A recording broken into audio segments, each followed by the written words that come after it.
মানিকগঞ্জের সিঙ্গারে ট্রাক ও পিকআপের মুখোমুখি সংঘর্ষে পিকআপ চালক মোহাম্মদ কায়ুম বয়স ৩৫ নিহত হয়েছেন। মঙ্গলবার ২৫ ফেব্রুয়ারি দুপুর আনুমানিক ১:৩০টার দিকে সিংগাইর মানিকগঞ্জ আঞ্চলিক সড়কের খোলাপাড়া এলাকায় এ দুর্ঘটনা ঘটে। নিহত মোহাম্মদ কায়ুম সিংগাইর উপজেলার চর ভাকুম এলাকার আব্দুল মোল্লার ছেলে।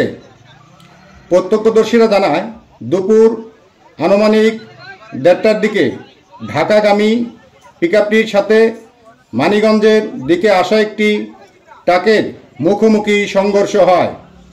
এতে ঘটনাস্থলেই মারা যান পিকআপ চালক মোহাম্মদ কায়ুম। এ ঘটনায় আহত অজ্ঞাতনামা একজনকে উদ্ধার করে সিংগাইর উপজেলা স্বাস্থ্য কমপ্লেক্সে নেওয়া হয়েছে, তবে ট্রাকের চালক পলাতক রয়েছেন।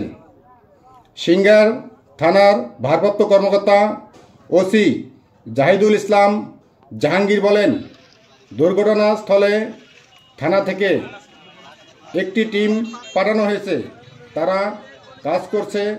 এ বিষয়ে আইনগত ব্যবস্থা প্রক্রিয়াধীন। মোহাম্মদ জাহাঙ্গীর আলম, মানিকগঞ্জ।